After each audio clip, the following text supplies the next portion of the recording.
Itu bunyi-bunyinya loh, Dek. Jangan keluar masuk makanya.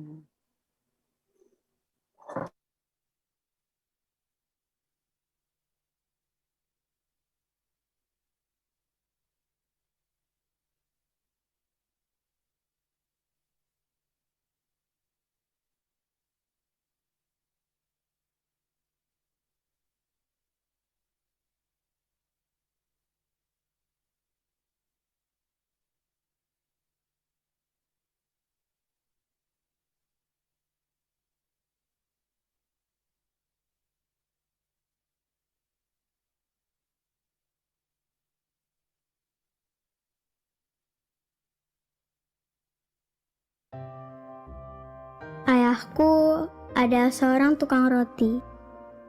Di tengah masa pandemi, dagangan ayah tidak selaris biasanya. Tapi, ayah tetap berbagi kepada orang yang lebih membutuhkan.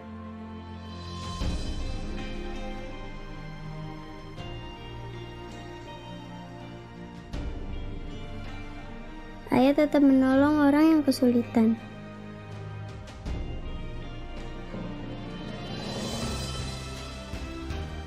Ayah tetap menjadi orang yang ramah kepada siapa saja. Dan aku sangat bangga dengan ayahku. Mari bersama, junjung tinggi nilai kekeluargaan dan gotong royong.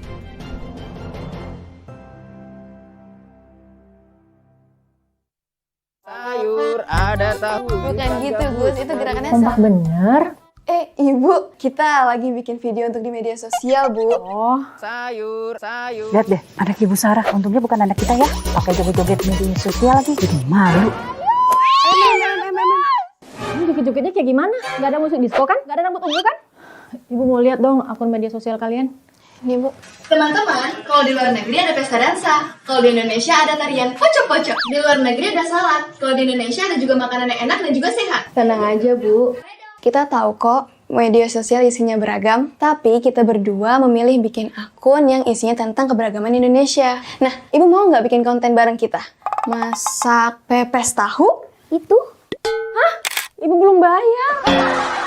Basket bolanya membal, jadi favorit si Ikal. Mantul! Kita bangga menjadi bagian budaya global, tapi cinta budaya lokal. Memutus mata rantai virus corona, masyarakat dapat bertahan di rumah saja. Iya, Bu. Ibu berangkat kerja dulu ya, Nak. Titip adek. Ibu masih harus keluar rumah buat kerja. Gimana ya kalau ibu tertular?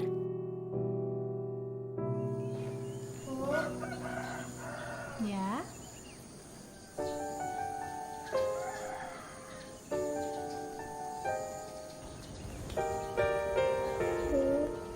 Ini tabungan Intan. Dan ini semua buat ibu ya. Intan gak mau ibu pergi kerja dulu sementara ini. Dan takut ibu sakit. Iya, Nak. Ibu berangkat kerja ya.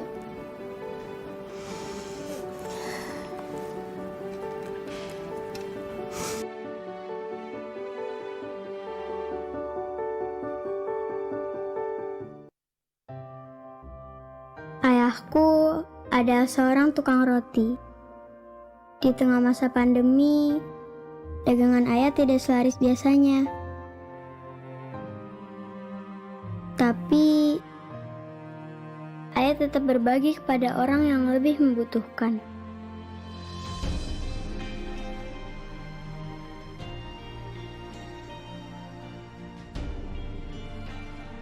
Ayah tetap menolong orang yang kesulitan.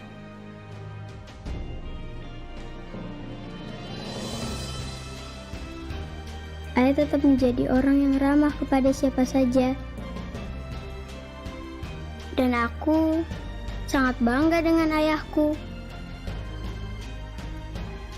Mari bersama, junjung tinggi nilai kekeluargaan dan gotong royong.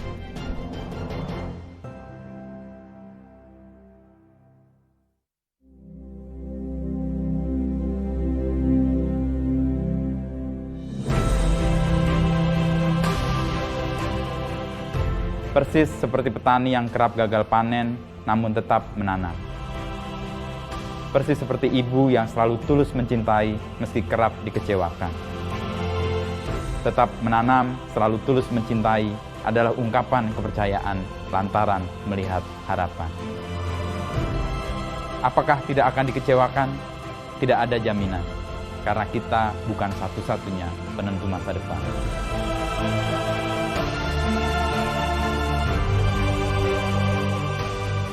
Melihat dan menanam harapan adalah ungkapan syukur hari ini yang membuat kita tidak terlekat di masa lalu, tidak meloncat ke masa depan.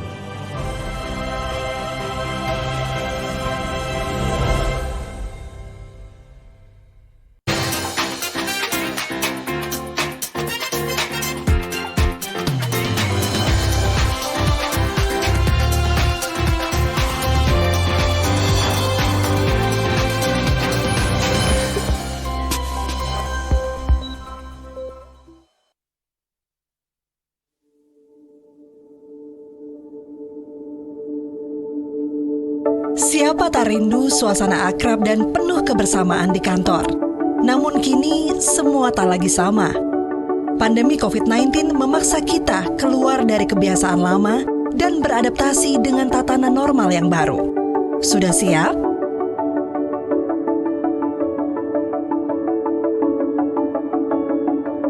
Jaga selalu kesehatan dengan pola makan bergizi seimbang dan asupan vitamin setiap hari.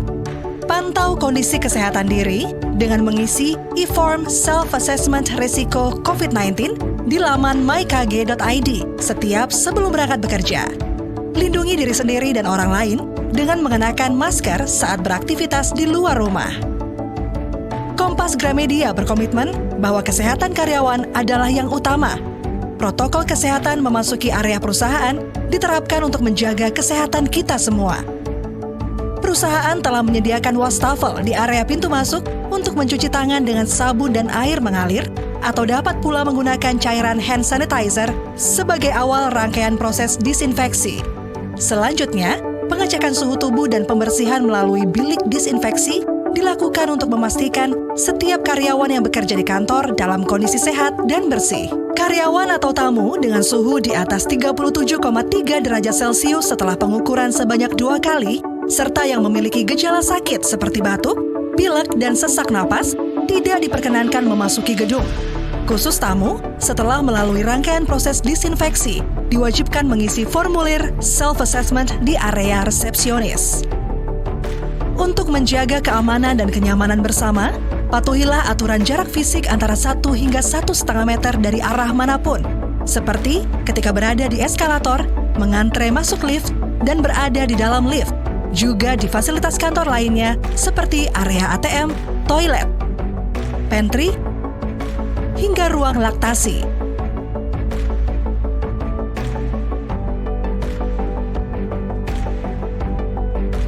Hindari pula bersalaman atau kontak fisik lainnya saat bertegur sapa. Perusahaan juga telah menetapkan protokol di area kerja seperti pengaturan kapasitas ruang rapat dan area kerja demi menjaga kesehatan kita bersama.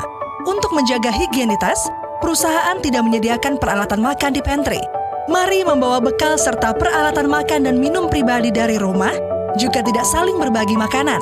Aturan jarak fisik dan kapasitas tempat duduk juga telah disesuaikan dengan protokol kesehatan. Karenanya, dilarang untuk menambahkan kursi ataupun duduk di tempat yang dilarang penggunaannya. Tenan kantin juga telah mengedepankan metode pembayaran non-tunai untuk meminimalkan kontak fisik. Untuk menjaga kebersihan bersama, peralatan ibadah umum tidak disediakan lagi. Persiapkanlah alat ibadah pribadi ketika menggunakan fasilitas musala kantor. Layanan kesehatan bagi karyawan tetap dibuka melalui Medical Center KG. Begitu pula fasilitas umum lain kecuali area olahraga. Semua dengan menerapkan protokol kesehatan. Pembersihan berkala adalah komitmen untuk menjaga lingkungan perusahaan selalu higienis. Karyawan pun wajib membersihkan perlengkapan kerja pribadi secara rutin. Dengan mematuhi protokol kesehatan, kita tidak hanya menjaga diri sendiri, namun juga tempat kerja yang kita cintai agar selalu aman dan nyaman. Cara kerja baru, semangat baru di KG Normal yang baru.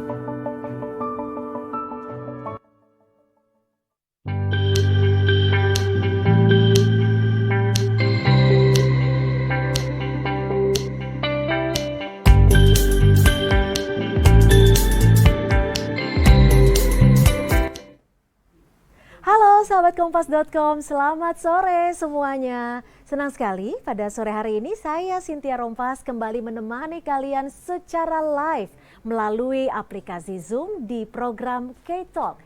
K-Talk adalah program talk show virtual atau daring yang mempersembahkan Kompas.com untuk membahas topik dan isu aktual dalam perspektif yang objektif dan diselenggarakan secara interaktif.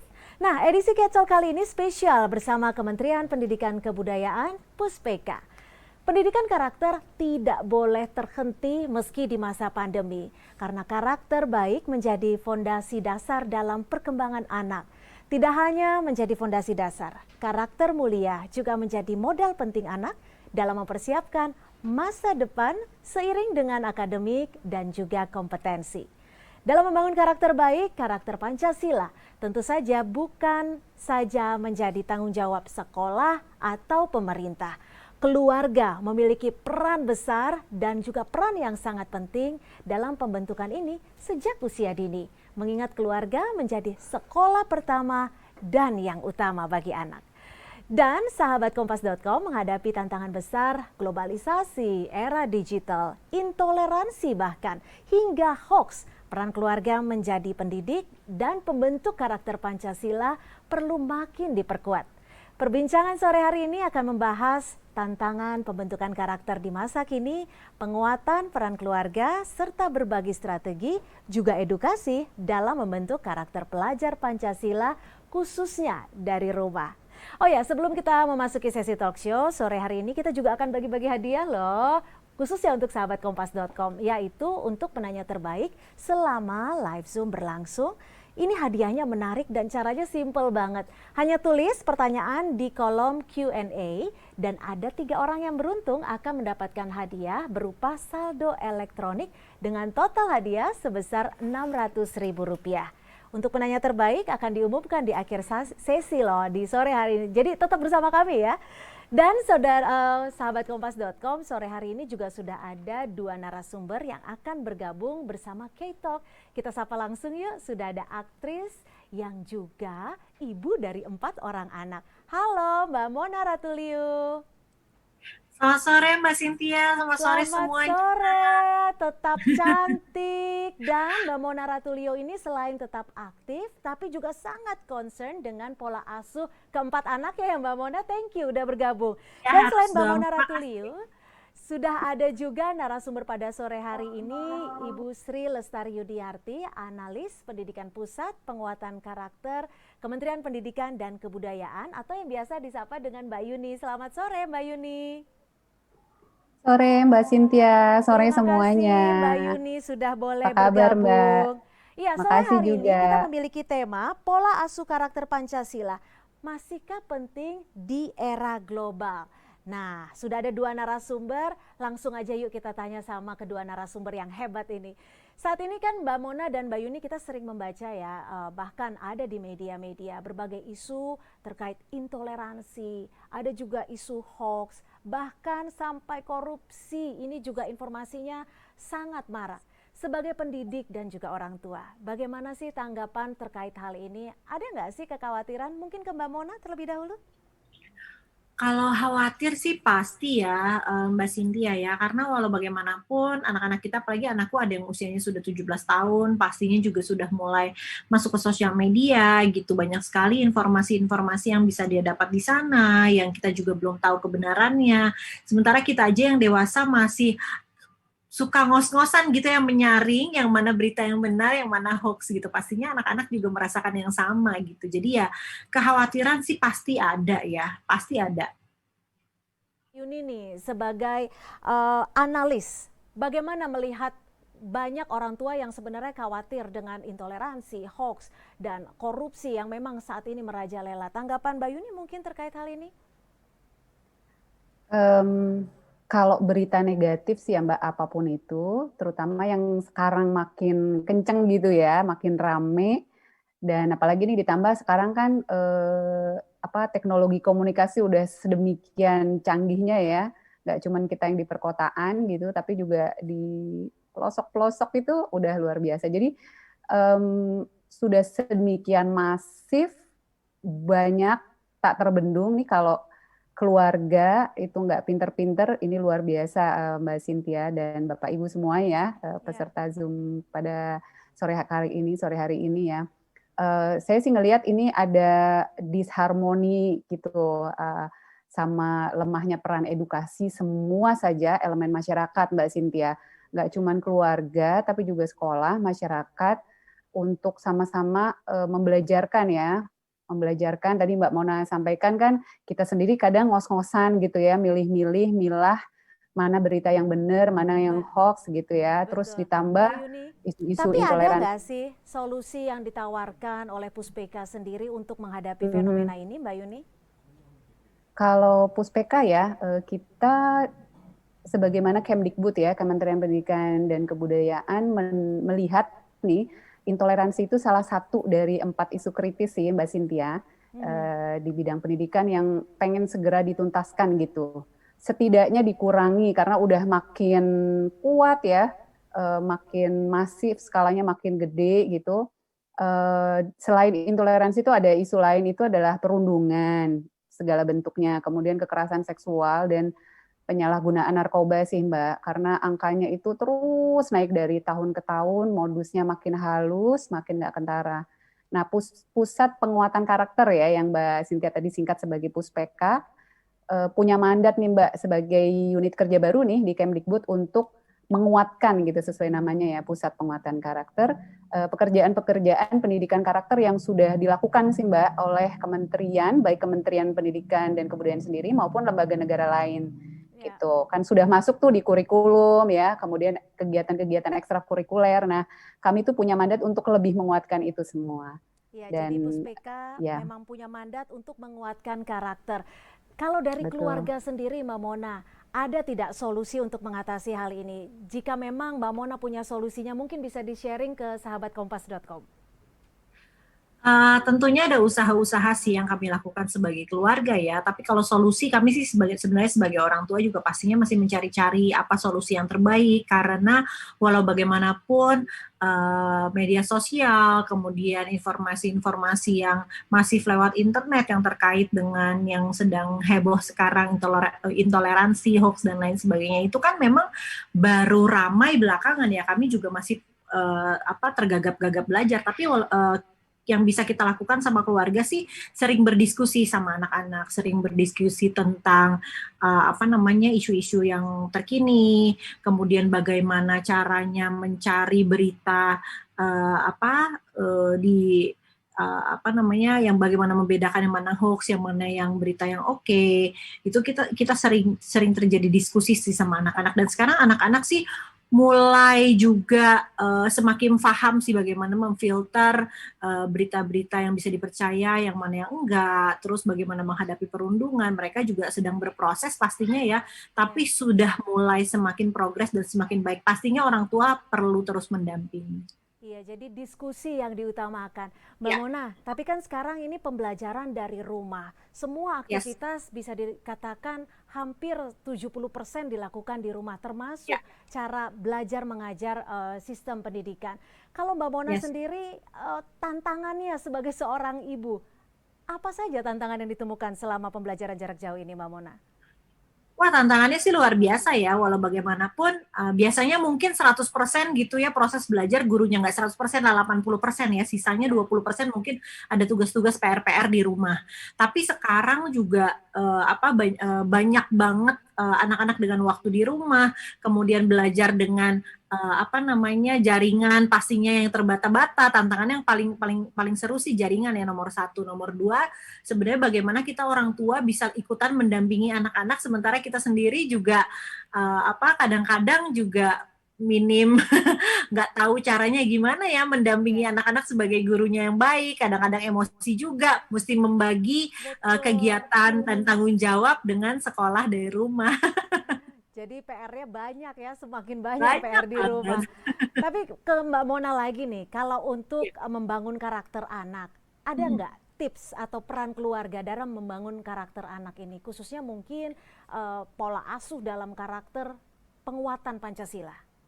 Ya, menurut aku sih orang tua perlu sadar ya bahwa sekolah itu sekali lagi bukan bengkel. Jadi bukan kita merasa anak kita kurang oke atau terus kita masukin sekolah dan pulang-pulang langsung tahu semuanya gitu. Walau bagaimanapun apa yang diajarin di sekolah juga harus kita terapkan di rumah secara konsisten sehingga anak-anak terbiasa melakukan hal-hal baik yang diajarkan orang tuanya di rumah dan juga yang diajarkan lewat sekolah. Jadi nggak bisa sekali, anak-anak tuh kan nggak bisa kita sekali ngomong, kita kasih tahu, terus langsung dia bisa gitu. Perlu pembiasaan-pembiasaan yang dilakukan setiap hari. Jadi nilai-nilai apapun yang mau ditanamkan kepada anak-anak ya orang tua perlu membiasakannya di rumah. Nomor satu sih dengan mencontohkan dulu ya menjadi tauladannya anak-anak sehingga anak-anak juga lihat bahwa oh bukan aku aja nih yang disuruh menerapkan nilai-nilai baik tapi orang tuaku lebih dulu sudah melakukan gitu. Jadi ya menurut aku tuh memang betul sekali bahwa rumah adalah sekolah utamanya anak-anak, sekolah pertamanya anak-anak karena apapun yang diajarin yang anak-anak belajar lewat media apapun akhirnya pun harus diterapkan sehari-hari di mana waktu terbanyak anak-anak ya di rumah. Gitu ya, jadi lebih menjadi toladan, memberikan contoh terlebih dahulu. Kalau Mbak Yuni, seperti apa? Apakah pola yang dilakukan Mbak Mona ini sudah tepat atau mungkin bisa ditambahkan Mbak Yuni? Kalau Mbak Mona ini udah top ya, aku termasuk follower di medsosnya Mbak Mona nih karena banyak hal yang yang baru ya dari yang teknis MPASI, responsive feeding gitu-gitu tuh Mbak Mona ngikutin banget dan itu keren Mbak. Nah cuman mungkin yang perlu ditambahin tuh ini sih Mbak, pastinya Mbak Mona udah ngerjain, tapi mungkin belum disampaikan bahwa pengasuhan itu kerja bareng sih antara ibu dan ayah gitu kan. Jadi nggak semuanya harus menjadi tanggung jawab ibu gitu, pasti ada pembagian tugas gitu. Terus sama ini sih, tadi juga udah disebutin sama Mbak Mona, jangan pernah lupa bahwa kita nggak sendiri gitu, bahwa keluarga itu pertama dan utama betul, tapi ketika anak-anak sudah masuk ya duduk di bangku sekolah, pastinya orang tua kedua nih ada di sana, jadi perlu rutin, intens, komunikasi, kerjasama gitu sih Mbak Cynthia sama sekolah, dan jangan lupa sama masyarakat. Kadang kita lupa saking sibuknya di ini ya, dua sentra ini, rumah, sekolah, lupa sama tetangga sendiri gitu, dan ya buruknya sampai lupa kita harus kontribusi juga ke masyarakat. Itu sih Mbak. Nah, bicara soal masyarakat, kita punya kelebihan karena kita tinggal di Indonesia dengan beragam macam kebudayaan dan latar belakang. Tapi di sisi lain juga ada hal-hal yang patut disoroti seperti bagaimana mengajarkan anak untuk tetap bersikap toleransi serta menghargai keberagaman. Mbak Mona bisa mungkin sharing ke kita perbedaan bagaimana mengajarkan anak-anak untuk melihat perbedaan sebagai suatu hal baik dan juga suatu hal yang indah. Mungkin aku salah satu yang beruntung ya, karena keluargaku tuh beragam sekali gitu, sukunya beragam, udah gitu agamanya juga beragam. Jadi anak-anak mungkin dari lahir sudah terbiasa dengan keragaman ya, kita tinggal memberikan bumbu aja bagaimana supaya mereka bisa menerima keberagaman ini sebagai hal yang indah gitu, karena kita sangat berdampingan dengan kehidupan yang beragam gitu. Jadi mungkin kalau misalnya mungkin akan lebih sulit buat keluarga-keluarga yang tinggal dengan yang nggak seberagam aku ya, tapi kalau buat kami mungkin jadi lebih mudah, tinggal kita ajak anak-anak, ajak berdiskusi, terus juga membiasakan bahwa memang kita tinggal sama-sama beragam, kita nggak sendirian, kita ada tetangga juga, ada keluarga besar juga ya, kita saling menghargai dan lain sebagainya gitu. Iya, jadi akan lebih mudah ya kalau untuk di Mbak Mona dan keluarga. Kalau dari Mbak Yuni, bagaimana sebenarnya yang bisa dilakukan masyarakat ataupun para orang tua untuk mengajarkan anak-anaknya atau para guru untuk mengajarkan anak didiknya untuk lebih menghargai perbedaan dan melihat toleransi sebagai perbedaan sebagai suatu hal yang indah? Ya, nambahin yang tadi Mbak Mona sampaikan ya. Tadi Mbak Mona katakan tuh secara natural gitu ya, alamiah, biologis tuh memang udah beragam gitu, maka tinggal membumbui. Nah, aku nambahin di sisi ini bahwa toleransi atau menghargai itu nggak cuman keberbedaan di agama, suku budaya, suku bangsa ya, itu ada macam-macam bahasa segala macam, tapi juga yang kecil-kecil itu dalam tanda petik ya, yang kecil-kecil kayak sehari-hari itu pendapat yang berbeda, gaya berpakaian, gaya berpenampilan yang berbeda. Kadang-kadang tuh meter di sekolahan ya, di sekolah gitu. Saya dengar kalau anak-anak ngobrol gitu kan, kurang apa gitu tuh, jadi apa ya, incaran untuk bully segala macam. Nah itu kan bagian dari intoleransi juga sesungguhnya. Jadi bullying, intoleransi itu kayak dua sisi mata uang gitu kan. Nah selain mengajarkan tuh tentu mengajarkan itu nggak cuman toleransi itu nanti membuat kita semakin kaya, makin ngerti, tapi juga apa ya, melihat gitu. Coba deh kalau kalian tuh bisa bareng-bareng gitu. Justru kalau kalian bareng-bareng, keberbedaan itu saling mengayakan gitu. Yang tadinya kamu nggak tahu, dia nggak tahu tuh bisa saling tahu, dan ternyata kekuatan yang berbeda tuh juga kalau digabung bisa jadi makin keren gitu-gitu sih Mbak. Dan tentunya tadi Mbak Mona juga bilang selain ngajarin tuh pembiasaan ya. Nah itu juga kita lakukan sih. Nah mudah-mudahan ini juga dilakukan Mbak, kayak pusat penguatan karakter juga nggak cuma ke keluarga pesan-pesan ini disampaikan, tapi juga ke masyarakat secara umum. Betul. Jadi, nah, Mbak Yuni dan Mbak Mona, selain kita menghargai perbedaan dan juga menyikapi toleransi dengan baik, ada banyak hal yang memang perlu dilakukan para orang tua dan pendidik. Ada nilai-nilai kejujuran, ada nilai-nilai ketuhanan yang Maha Esa, yang terkadang beriringan ataupun berjalannya waktu ini suka dikesampingkan. Ada tidak masukan yang bisa dilakukan oleh para orang tua dan para pendidik? Mungkin ke Mbak Mona? Kalau bicara mengenai ketuhanan yang Maha Esa, balik lagi kalau di keluarga kami yang paling utama dilakukan adalah ya jadi tauladan itu tadi ya. Kemudian kalau soal kejujuran ini memang gampang-gampang susah, nggak gampang-gampang susah ya, susah. Cuma memang yang bisa kita lakukan memang ini mungkin buat orang tua tidak terlalu mudah juga, tapi bisa diusahakan untuk mendengarkan pendapatnya anak-anak, apapun pendapat mereka dan apapun isi kepalanya mereka ya, karena bisa jadi berbeda dengan apa yang kita pikirkan gitu. Dan kita membuat situasi gimana caranya supaya ketika mereka jujur mereka merasa nyaman, karena kadang-kadang mereka jujur orang tuanya marah, jujur disalahin, jadi besok-besok aku bohong aja deh daripada bunda marah nanti ngomelnya panjang gitu ya. Jadi kita walaupun sebagai orang tua ya, pasti kayaknya respon pertama kalau dia jujur, kayaknya kalau kejujuran itu nggak mengenakan hati, kayaknya pengen marah dan pengen menasehati gitu ya. Cuma kita selalu usahakan di saat anak-anak mau jujur, walaupun kejujuran itu rasanya nggak bikin nyaman, tapi bikin mereka merasa nyaman dulu sudah ngobrol sama kita. Dan respon pertama yang kita lakukan biasanya sih kita berterima kasih ya sudah mau jujur sama bunda, terima kasih sudah mau ngomong gitu. Nah setelah itu baru deh diurus ini itunya gitu, karena balik lagi kalau jujur itu nggak enak, biasanya anak-anak memilih untuk nggak jujur.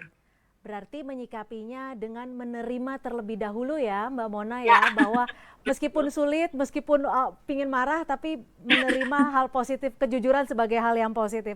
Nah mungkin ke Mbak Yuni sekarang. Mbak Yuni, ini kan eranya sudah era serba cepat, era digital. Anak-anak kita sekarang juga lebih lebih fleksibel dan apa-apa aktivitas dilakukannya di gadget gitu. Nah, kalau untuk masyarakat sendiri tidak ada lagi batas antara waktu dan negara, bisa melakukan aktivitas apapun melalui gadget itu sendiri. Bagaimana pendidik bisa melakukan untuk tetap membuat anak-anak ini mencintai budayanya, mencintai akarnya, mencintai Indonesia secara tulus? Ya, Mbak, yang pertama pastinya media itu nggak punya kata sifat ya. Yang punya kata sifat tuh kita manusia yang menggunakan. Betul. Artinya media itu bisa jadi positif kalau kita yang menggunakan, yang punya kata sifat ini menggunakannya secara positif, itu sih. Nah, tapi caranya memang challenging, benar-benar menantang. Dan ini yang selalu kami Kemdikbud, terutama Puspeka, mengajak nih seluruh elemen masyarakat. Ini tadi pagi Mbak ada diskusi kelompok terpumpun, kita mengundang organisasi mitra parenting Mbak. Nah salah satu yang menguat adalah isu ini. Jadi betapa media digital sekarang tuh luar biasa ya. tidak saja positif tapi negatifnya juga banyak nih. Ini kita yang perlu pinter-pinter dan kita mesti kerja barengan supaya kata bijak menggunakan media ini bisa benar-benar terimplementasi. Nah di sekolah sendiri juga ini masih isu sih Mbak, betapa kalau di rumah udah punya sekian banyak kesepakatan ya dalam hal bijak menggunakan media, tapi kalau sekolahnya juga nggak selaras, sejalan sama kita, itu juga jadi disharmoni yang tadi saya katakan itu juga jadi bubrah, ambiar semua gitu. Jadi itu memang mesti harmoni, mesti bareng-bareng gitu sih. Iya, jadi harus selaras ya. Kalau Mbak Mona ada pengalaman yang seru nggak sih dengan pergadgetan, apalagi anak-anak tuh kalau gadgetnya udah dilarang bisa-bisa dia ngambek, marah, terus nggak mau belajar gitu. Pernah nggak sih ngalamin kayak gitu? Seru banget ya, berbagai lapisan serunya. Lapisan pertama pada saat anak-anak pertama kali pegang gadget gak bisa kontrol, kalau nggak dikasih marah itu pernah. Terus kita pernah juga detox gadget supaya anak-anak mulai terkontrol pakai gadgetnya. Kita bikin kesepakatan juga gimana menggunakan gadget. Terus aku juga pernah menemukan anak-anakku follow hal-hal yang kurang oke. Ternyata tadinya akun itu adalah akun yang oke, kemudian berganti akunnya. Terjebak Kontennya berganti dari kontennya yang bisa dilihat sama pra remaja, terus tiba-tiba kontennya jadi berganti di tengah-tengah jalan. Wah, pokoknya banyak sekali sih kalau pengalaman di gadget dan tentang anak-anak yang menerima informasi-informasi yang mengejutkan sih sebenarnya banyak sekali. Ini kalau bicara soal gadget nih Mbak Mona, nih pasti bisa dibilang permasalahan semua orang tua, khususnya di kota-kota besar. Kasih tips dong 3 gimana untuk menghadapi ataupun menyikapi pergadgetan di dunia anak-anak. Awalnya sih aku berusaha melindungi anakku gitu ya.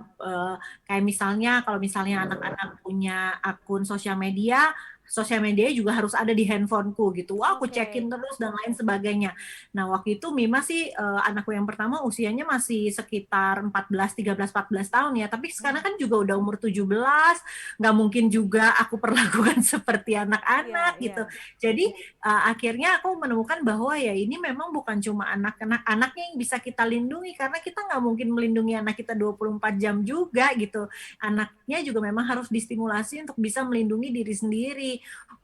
Ya kita semaksimal mungkin sebagai orang tua sering ngajak ngobrol, sering juga kalau kita sebutnya checkpoint, jadi kita ngecek gitu, update kondisinya anak-anak gimana dengan sosial medianya gitu, apakah ada perundungan misalnya di sosial media yang membuat jiwanya down, atau mungkin ada informasi-informasi yang perlu didiskusikan.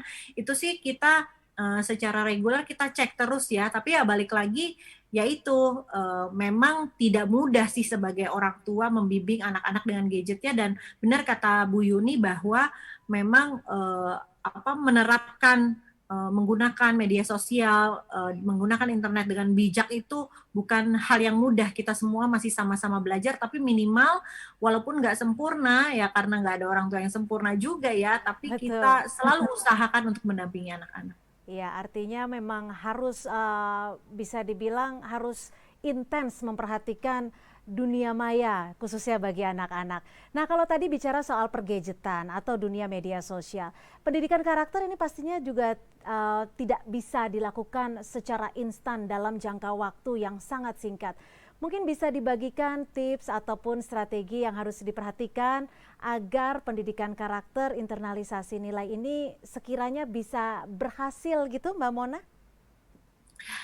Ya, aku setuju banget sih. Memang pendidikan karakter ini bukan suatu hal yang instan. Jadi kalau misalnya kita melihat anak remaja kita perilakunya kurang baik gitu, kita nggak bisa tiba-tiba, oke, ini kurang baik nih, kita langsung kurang sopan, misalnya kita ajarin sopan santun. Nah itu tuh nggak bisa serta-merta begitu sih. Memang pendidikan karakter itu menurut aku juga memang mesti dipupuk dari mereka betul-betul kecil gitu. Jadi sesuai usianya, kita punya target-target yang pendek, jangka pendek, misalnya anak-anak balita, targetnya bisa apa aja gitu ya. Kemudian nanti ketika anaknya juga usianya bertambah, kita juga pendidikan karakter apa yang bisa kita terapkan sesuai dengan usianya. Jadi memang betul-betul dari kecil ya, mungkin kalau dari bayi kita bisa elus-elus perut dengan ajak bicara dengan bahasa-bahasa yang baik gitu kan dari bayi dan lain sebagainya tuh memang betul-betul harus dipupuk dari dia kecil.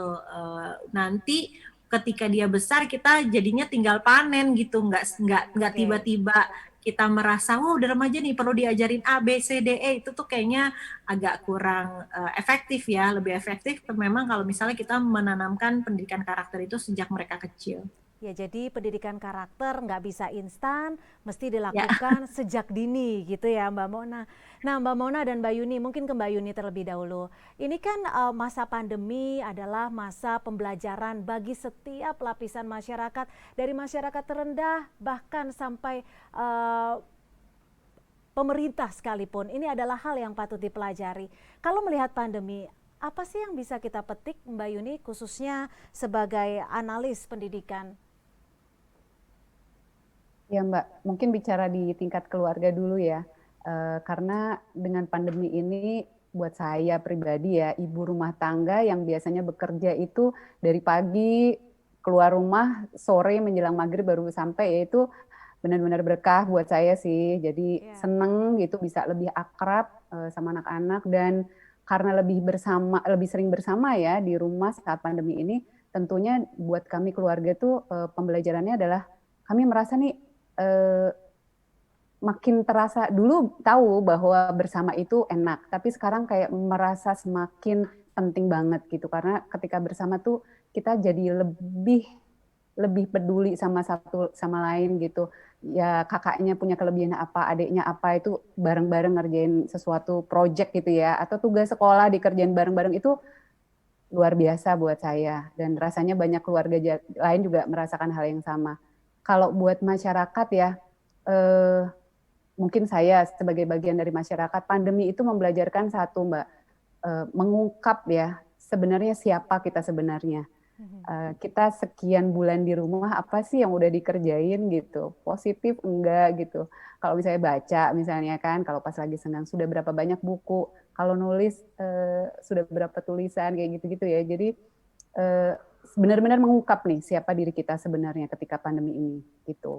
Kalau buat saya sebagai bagian dari keluarga dan bagian dari masyarakat gitu sih. Iya.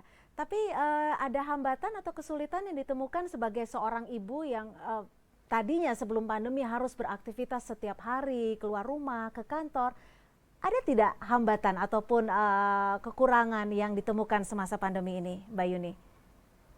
Kalau sebagai ibu ya Mbak, hambatannya sih ini. Sebagai pekerja? Karena sebagai pekerja ya, sebagai pekerja pasti beda Mbak. Kita mengerjakan sesuatu bisa tatap muka, terus ngobrol intens, terus harus ganti moda gitu ya. Tadi Mbak Mona sampaikan kesulitan jaringan gitu ya, itu luar biasa sih, luar biasa menantang ya.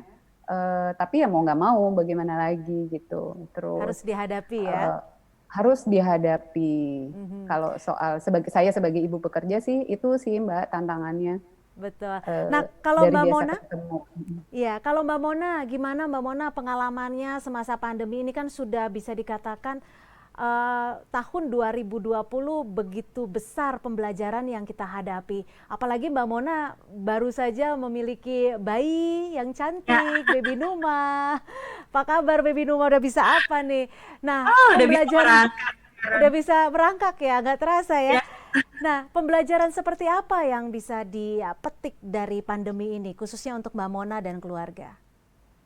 Luar biasa banget ya, pandemi ini memang mengajarkan kita banyak sekali hal. Yang paling berharga di keluarga kita adalah, terutama buat aku ya, seorang ibu ya, bisa melihat secara langsung gitu loh, karakter anak-anak ketika bersama-sama di rumah 24 jam tuh kayak apa. Terutama karakternya pada saat sekolah di rumah, karena kan biasanya ketika anak-anak sekolah kita titipin aja gitu sama anak-anak sama sekolah, nanti tiba-tiba terima rapot, terus gurunya laporan deh anaknya begini begitu. Kita cuma bisa membayangkan, oh gitu ya gitu. Cuma begitu mereka ada di rumah, kita lihat langsung gitu ketika mereka sekolah tuh kayak gimana, terus terus waktu mereka kesulitan mengerjakan tugas-tugas, waktu dia mentok tuh, terus frustasinya kayak apa gitu, gimana mereka mencari solusi terhadap permasalahan-permasalahan yang ada gitu. Jadi betul-betul istilahnya mungkin telanjang gitu ya, anak-anak tuh nggak ditutup-tutupin gitu, semuanya kelihatan. Sehingga kalau misalnya memang kita ingin mendampingi tuh kita betul-betul tahu dulu nih, oh karakter anakku ternyata begini ya gitu. Jadi ya betul-betul jadinya bisa kalau ingin koreksi tuh jadi lebih maksimal lagi. Udah gitu komunikasi juga awal-awal pandemi sih karena belum pernah ya 24 jam di rumah terus. Jadi ya wah adiknya ribut sama kakaknya, pokoknya chaos deh rumah gitu. Cuma belakangan justru ternyata itu hanya sebuah proses gitu. Belakangan justru kita merasakan kenikmatan gitu bersama-sama, bisa saling membantu dan kita jadi tahu bahwa di saat mungkin orang lain gak punya energi buat kita ya, yang bisa ada terus buat kita adalah keluarga. Iya, jadinya banyak hal yang bisa dipetik di masa pandemi ini. Tapi Mbak Mona ada rasa optimis tidak? Apakah pandemi ini, kalau bisa dikatakan pandemi ini kan bisa dibilang berlarut-larut dalam tanda kutip. Apa sikap optimis Mbak Mona sebagai seorang ibu, seorang istri, bahkan seorang public figure yang selalu jadi contoh bagi masyarakat? Optimis menurut aku harus optimis, apalagi kita seorang ibu gitu ya, dimana ibu tuh sumber energi di rumah gitu. Kalau misalnya ibunya udah pesimis duluan, yang lain pasti ikutan lemes, ikutan loyo. Jadi menurut aku sebagai ibu kita harus optimis. Belum pernah terjadi dalam hidupku gitu ya, dimana kesulitan berlarut-larut tanpa ada keindahan di belakangnya tuh belum pernah terjadi. Jadi aku masih yakin sampai sekarang ketika ada kesulitan pasti nanti akan berujung indah gitu. Ketika ada hujan nanti akan ada pelangi, itu masih jadi prinsip aku karena memang selama ini yang terjadi pasti selalu begitu. Jadi ya memang kita sebagai orang tua yang mesti optimis, sebagai manusia pastinya juga optimis. Pasti kedepannya pandemi ini ada ujungnya dan pasti ada kebaikan di balik ini semua. Sekarang udah mulai terasa sih gitu bahwa pandemi ini ada kebersamaan 24 jam dengan keluarga juga ada indahnya. Momen-momen ini pasti nggak terlupakan seumur hidup. Sudah mulai terasa baiknya. Jadi aku optimis kedepannya pasti akan lebih baik lagi. Iya, apalagi seorang ibu menjadi fondasi dalam keluarga ya. Nah, mungkin ke Mbak Yuni. Mbak Yuni, kita sebagai keluarga, orang tua, dan juga Mbak Yuni sebagai analis pendidikan, khususnya di Puspeka, apakah bisa mengambil peran dalam pendidikan karakter saat ini sehingga anak-anak bisa menjadi ataupun memiliki karakter yang mulia, karakter yang memiliki prinsip teguh akan jiwa-jiwa Pancasila, Mbak Yuni? Ya, kalau Puspeka sendiri itu tadi ya falsafahnya Ki Hajar Dewantara ya, yang dianut betul oleh kita semua dan terutama Kemdikbud gitu. Keluarga itu tadi dia itu lingkungan belajar yang pertama dan yang utama gitu. Jadi pembelajaran itu dimulai dari anak 0 tahun, jadi dari dalam kandungan tuh udah jadi lingkungan belajar buat si anak kan, dan itulah ibu gitu. Dan tadi Mbak Mona udah sampaikan ibu tuh sentral banget di keluarga, itu benar. Tapi ketika anak sudah lahir terus makin besar, maka pengasuhan itu jadi tanggung jawab bersama gitu. Ada ayah di rumah. Nah, kalaupun tidak ada kan banyak juga ya di luar sana yang sudah tidak punya orang tua biologis lagi, maka ini jadi tanggung jawab wali gitu. Dan ketika sudah duduk di bangku sekolah, maka ada juga tanggung jawab sekolah ya, dan dia bagian dari masyarakat. Masyarakat juga jadi bagian, termasuk media nih kayak Kompas gitu. Betul. Dimana pendidikan karakter harus selalu on gitu. Nah kalau di keluarga sih di pelatihan-pelatihan yang biasa kami lakukan untuk orang tua, biasanya kita pakai singkatan 3 hal nih untuk selalu ingat akan 3 kegiatan yang harusnya nggak pernah lupa. Kalau disingkat huruf itu ABC Mbak Cynthia.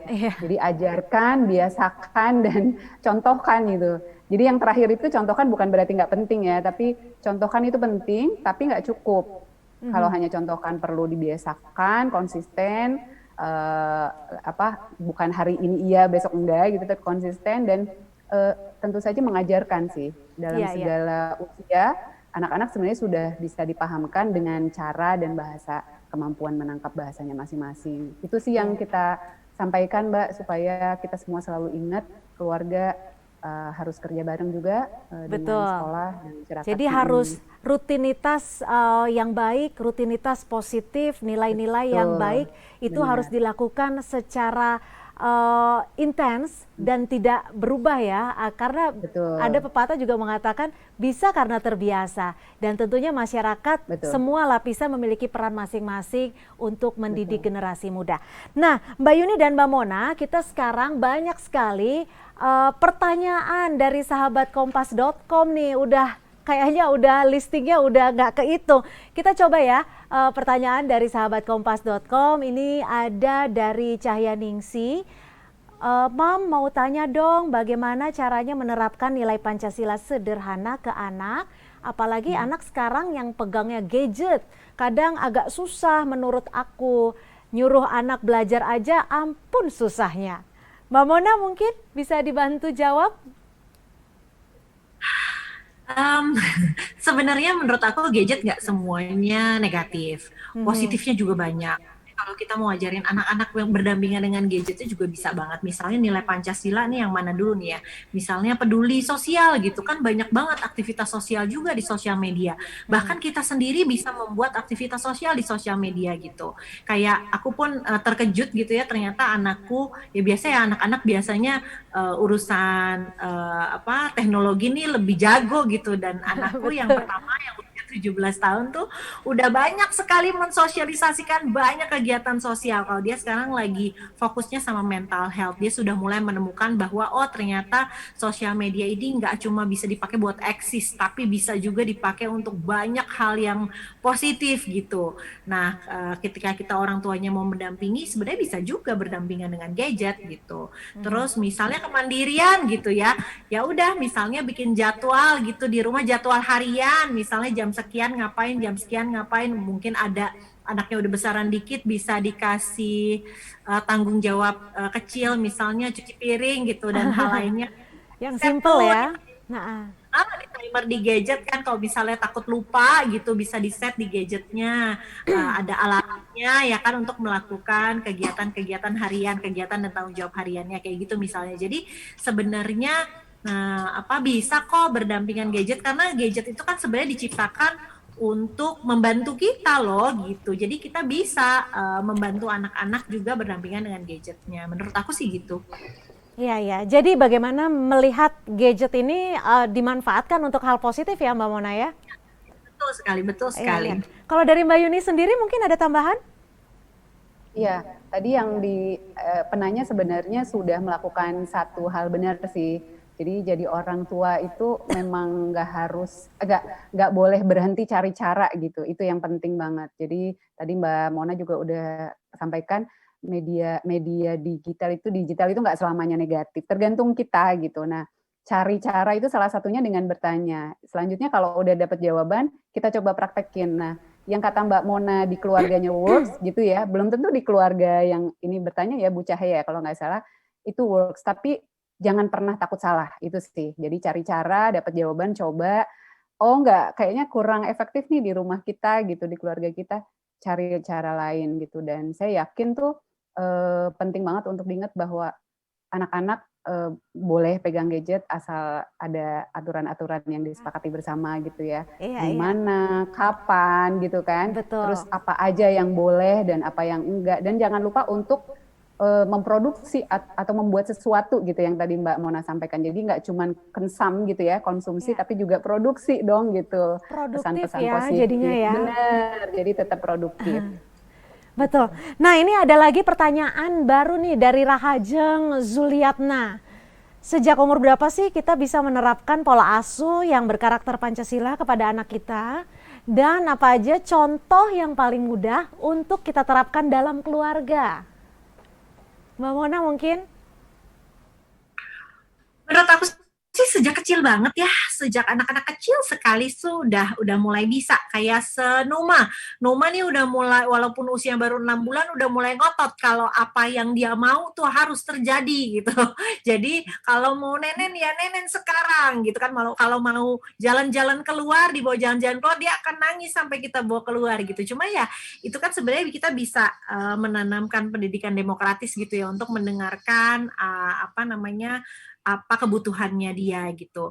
Atau mungkin gedean dikit nih, anak-anakku kayaknya umur setahun 2 tahun udah bisa mulai memilih nih. Jadi kita nggak serta-merta mentang-mentang jadi orang tua semuanya kita pilihin. Pokoknya sekarang kamu harus makannya harus pakai sayur, harus mandi dan lain sebagainya. Tapi kita bisa kasih pilihan-pilihan ke anak-anak untuk sekalian dia juga belajar mandiri, sekalian belajar berdemokrasi juga. Kita kasih pilihan misalnya mau mandi dulu atau mau makan dulu gitu. Jadi nanti kita memilih baru kita menjalankan aktivitasnya itu sebenarnya bisa dari kecil sekali sih, banyak hal bisa diterapkan ke anak-anak. Penerapannya tidak hanya satu arah ya Mbak Mona ya, jadi juga minta pendapat anak, mau yang mana dulu nih supaya anak juga merasa lebih dihargai oleh orang tua ya Mbak Mona? Makanya menurut aku pola asuh karakter Pancasila ini masih relate banget untuk zaman sekarang. Walaupun kayaknya wah jadul banget nih Pancasila, enggak, sebenarnya sampai sekarang masih relate banget dan bisa bermanfaat banget buat anak-anak. Mbak Yuni mungkin ada tambahan Mbak Yuni? Iya, ini aja sih kalau aku Mbak. Jadi sebenarnya dari 0 tahun ya kalau menurut saya. Jadi ketika ruh kehidupan seseorang ini ditiupkan oleh Yang Maha Kuasa di rahim sang ibu, dia sudah belajar sebenarnya. Cuman kita nggak tahu gitu ya, karena nggak bisa lihat dia bereaksi apa enggak. Tapi sebenarnya dia sudah belajar gitu. Betul. Jadi dia respon kakinya nendang segala macam, dia bisa ngerasain kok bahwa kita peduli. Nah ini kan Pancasila ya salah satunya ya, kepedulian, kasih sayang, terus kebersamaannya, ada kakak nih mau ngobrol sama adik, ayah dan macam-macam gitu.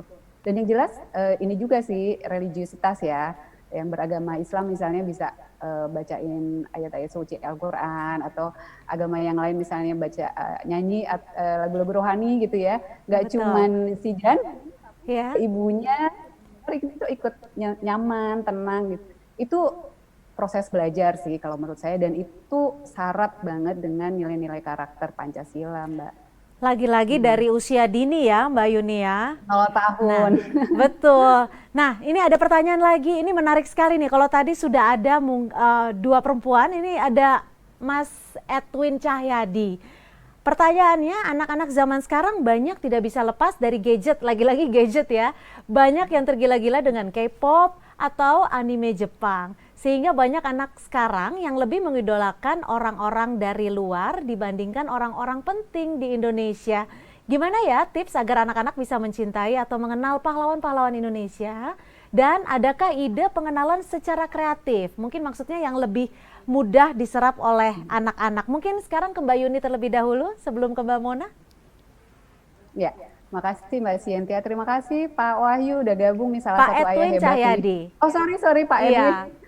Ayah Silakan. hebat nih karena mau belajar sama-sama. Pak Edwin, saya yakin itu nggak mudah karena saya nggak ngalamin, tapi dengar cerita dari teman-teman yang putrinya penggila K-pop. Nah, tapi cara dia itu menarik. Ini saya ceritakan pengalaman teman ya yang mengalami gitu. Jadi dia alih-alih kayak dia yakin bahwa pendidikan mengajarkan anak tuh nggak bisa langsung gini gitu ya, kayak membalikan telapak tangan, tapi prosesnya lama. Yang dia lakukan adalah dia empati, dia menerima anaknya menyukai K-pop, dia belajar K-pop, dia temenan sama dia gitu, sampai dia tahu, dan ketika anaknya sadar, oh ayahnya menerima aku gitu. Nah disitulah ketika udah klik gitu ya, oh kita sama-sama penyuka K-pop gitu, di situ dia masuk tuh, gitu. Lain waktu, ini loh ada yang seru tau nggak gitu, misalnya. Ini teman saya di Jogja gitu ya, misalnya cerita tentang kopi. Kopi itu kan salah satu kekayaan Indonesia ya. Betul. Ceritain kopi. Jadi ngajarin sesuatu kayak nggak menggurui gitu ya, kayak nggak. Lebih kayak temen ya. Kekayaan Indonesia nih nggak harus yang apa, tapi sedekat yang di Jogja misalnya kuliner, kopi, apapun yang memang dekat dengan kehidupan sehari-hari kita itu juga bagian dari kekayaan Indonesia, kekayaan dari tradisi yang kadang kita lupa gitu. Kita ngelihat yang jauh, yang dekat kita sendiri tuh banyak banget sebenarnya. Jadi itu tadi sih, tanpa kesan menggurui, dan kita bisa membelajarkan nilai-nilai Pancasila di apapun yang dekat dengan keseharian kita, sehingga anak menerima kita, dan kita juga jadi senang gitu tahu anaknya bisa deket sama Berarti tua. masukan dari Mbak Yuni adalah orang tua mencoba dulu untuk merasakan dan melihat dari sudut pandang anak gitu ya Mbak Yuni ya. Betul. Nah, Terima dulu, betul. hayat Baru bersamaan. pelan-pelan memberikan sepercik dua percik terkait dengan kekayaan Indonesia itu sendiri. Terima kasih Mbak Yuni. Kalau dari Mbak Mona mungkin ada pengalaman khusus terkait hal ini? Apalagi anaknya udah ABG kan? Bener banget. Aduh, aku tadi dengan Mbak Yuni itu juga yang kita sudah alami gitu ya, bahwa menurut aku juga anak-anak tuh ya sama seperti kita ya, kita juga hanya mau mendengarkan orang yang asik gitu. Kalau misalnya orang udah nggak asik, kita udah nggak mau dengerin dulu untuk kuping gitu. Nah, untuk jadi orang yang asik itu, orang tua yang asik, ternyata perlu usaha yang luar biasa gitu. Anakku yang remaja setiap tahun kayaknya sukanya lain-lain gitu, nanti ada beraneka ragam ya. Terus kita kalau misalnya kita lagi kalau malam-malam mereka udah tidur, kita ngafalin lirik lagu supaya sing along sama dia gitu kan, jadi bisa diobrolin. Tapi aku percaya ya di balik semua itu pasti banyak hal baik yang bisa diobrolin, misalnya kayak K-pop gitu. Kenapa K-pop ini bisa mendunia, itu kan sejarahnya tuh luar biasa banget gitu. Dan memang sebenarnya usaha-usaha yang dilakukan oleh orang lain, misalnya atau entah itu band atau penyanyi, entah apapun yang dia idolakan, tuh sebenarnya bisa kita terapkan di kehidupan kita dan bisa kita buat jadi bermanfaat juga untuk orang lain dan lingkungan gitu loh.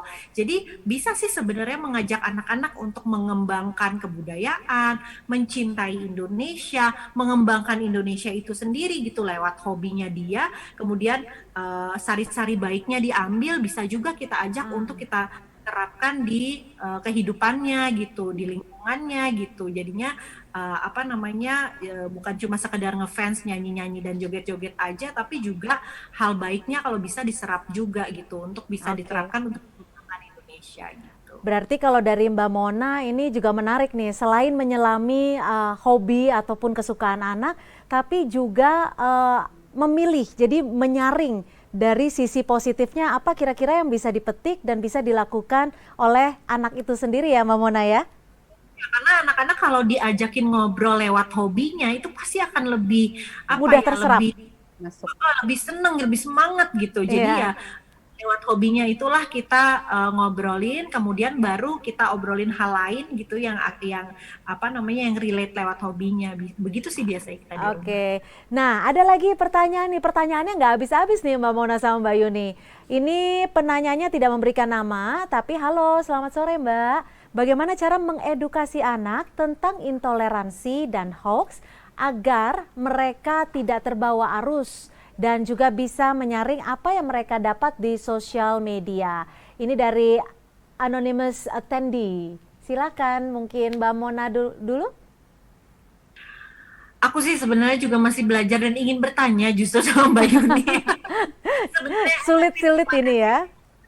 Ya ini sulit banget karena buat aku, terutama buat aku sebagai orang tua juga masih harus banyak belajar banget nih bagaimana menyerap informasi ini. Kadang-kadang ada berita intoleransi aja, energinya yang yang negatif ini bikin kita juga jadinya kepikiran dan lain sebagainya gitu. Gimana sih Mbak Yuni, boleh dong kita nih sebagai orang tua dikasih masukan supaya bisa membimbing anak-anak juga mengenai hal ini. Silakan Mbak Yuni. Betul sekali nih, karena memang gampang-gampang sulit supaya justru tidak terjerumus di dalam intoleransi ataupun hoax itu sendiri ya Mbak Mona. Silakan Mbak Yuni. Iya, tadi itu kata kuncinya Mbak Mona udah sampein ya, jadi orang tua memang harus asik gitu. Karena kalau orang tuanya udah asik, anaknya nerima gitu. Kalau udah nerima tuh apa aja jadi enak gitu ya. Nah kalau di kita sih, ketika nih ngomong penerimaan anak nih nggak cuman menyelami hobinya, syukur bisa ngedampingin ketika dia melakukan hobinya ya, tapi juga kita tahu gitu dia tuh maunya apa sih gitu. Dan kalau misalnya kayaknya nggak oke deh ini kok dia kemakan hoax ya gitu-gitu ya. Nah ada banyak ini sih ada banyak teknik ini juga saya belajar sih. Tapi ya itu tadi selalu cari cara dan jangan pernah takut salah. Ada namanya komunikasi reflektif ya. Jadi saya ingat banget dulu, kan zaman dulu ya, parentingnya mungkin belum kayak sekarang, belum ada kiat-kiat pengasuhan positif gitu. Jadi dulu kan serba investigatif kalau ditanya gitu ya, ini di keluarga aku. Nah sekarang tuh aku coba cut dan coba hal baru, komunikasi reflektif, misalnya nanyain ke anak, ini kok ada berita kayak gini nih, menurut kamu tuh gimana sih? Iya sih agak ragu menerimanya gitu ya. Kemarin bunda itu pernah dapat kayak gini juga. Jadi ini refleksi nih. Jadi orang tua juga pernah salah loh gitu. Jadi jangan kemudian diceritakan orang tua harus selalu benar gitu. Betul. Oh gitu, terus bunda kemarin gimana? Ternyata bunda dikasih tahu nih caranya gini. Terus udah kita pakai aplikasi itu bareng. Misalnya gitu tuh untuk menyaring ini berita hoax atau enggak gitu kan. Kemudian kalau soal intoleransi tuh kan tadi itu ya, toleran itu nggak cuman menghargai perbedaan di penampilan ya, baik beda warna kulit, bahasa gitu, tapi juga selera, kemudian pendapat, itu kan banyak hal. Nah, kita pakai ini sih, ada media-media di rumah itu, family talks gitu ya, salah satunya itu kita pakai banget untuk mendiskusikan apapun yang lagi aktual, apapun yang pengen diomongin sama anak. Nah itu juga menjadi media buat kami mengasah, melatih, nggak cuma anak, tapi kita juga ya, karena bahasa anak itu kan terus berkembang gitu. Jangan sampai komunikasi kita terus gapnya tuh makin nganga gitu ya. Jadi itu jadi media untuk kita semuanya, sekeluarga belajar menggunakan kemampuan nalar kritis gitu. Ini benar nggak sih ada demo kayak gini, gimana sih Bun gitu. Misalnya yang kemarin rame itu ya, gitu. Jadi pahamin dulu isunya bareng-bareng, menurut kamu gimana? Kalau menurut Ayah sih gini, terus lalu dudukin bareng, kalau gitu kita sebaiknya punya sikap kayak apa ya? Sementara anak saya 3 nih ngomong-ngomong kan, yang satu paling gede SMA, SMP yang tengah dan paling sudah kecil remaja SD. ya. Jadi udah bisa diajak ngobrol Ajak yang komunikasi. serius gitu.